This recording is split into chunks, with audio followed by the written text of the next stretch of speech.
Hey guys, my name is Omar and this is Tamago and Friends. Now, we know it's super hot outside, and any way to match the summer heat is to make some summer food. This week, we're gonna make some slow roasted ribs. Let's begin by getting our ribs and removing them from the package. I am using spare pork ribs. After removing them from the package, turn them over to have the bones facing you. There is a very thin membrane on the back of the bones of the ribs. I want you to remove that. By doing so, not only are your ribs going to stay aligned and not curl up, they're going to get extra juicy. I'm not lying, this is what everybody does to make sure they have the most tender ribs possible. Once the membrane is removed, go ahead and salt and pepper and season the back of the ribs.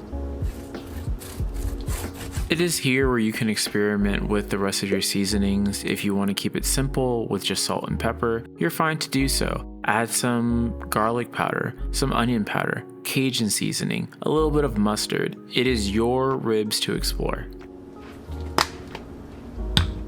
Once everything is seasoned and ready to go, you're going to get some aluminum foil. You're going to cover the entire ribs in that aluminum foil. Set your oven to 275 degrees Fahrenheit.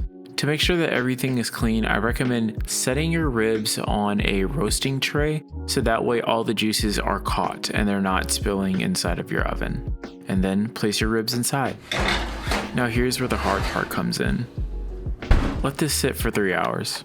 And yeah, I really do mean 3 hours.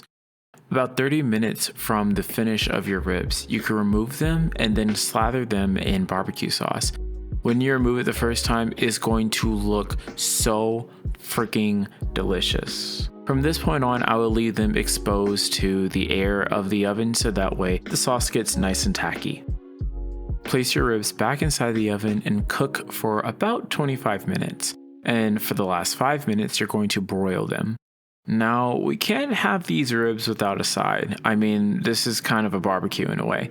And you can make any kind of side that you want. I definitely recommend something like cornbread or mac and cheese, but I wanted something a little different. So instead, we made a creamy spinach rice.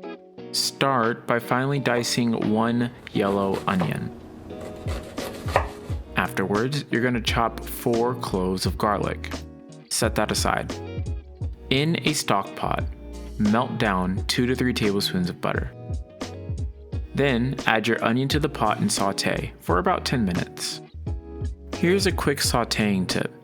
Add a little bit of oil inside of your butter to prevent them from burning. Once the onions are done cooking down, add your garlic. Toast that for 30 to 45 seconds. Add 2 cups of jasmine rice and toast for 5 minutes. Afterwards, you're going to add 4 cups of chicken broth to the rice, 1 cup at a time, slowly stirring, essentially like risotto. Once all of your chicken broth is added, salt and taste, then cover for 15 minutes to let the rice cook all the way. Make sure it's fluffy. If it is not fluffy and is a little crunchy, add a little bit of water at a time to get it to a fluffy state. Once our rice is fluffy, you can then add the remaining parts of your ingredients, which includes either cream cheese, mozzarella, whatever kind of cheese you want, and spinach.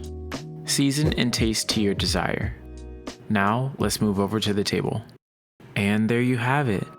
Some slow roasted ribs along with creamy spinach rice. Trust me, this was amazing. So much so, I actually took a bite of the food myself on camera. I don't really do that and I don't like eating on camera, but I could not resist. I love ribs so much. If you like this video, give us a like and comment down below. What do you want to see us make next? And while you're down there, don't forget to hit that subscribe button and possibly the notification button so that way you're alerted when we post new videos. With that being said, my name is Omar, this is Tamago and Friends, and I'll see you next time. Bye.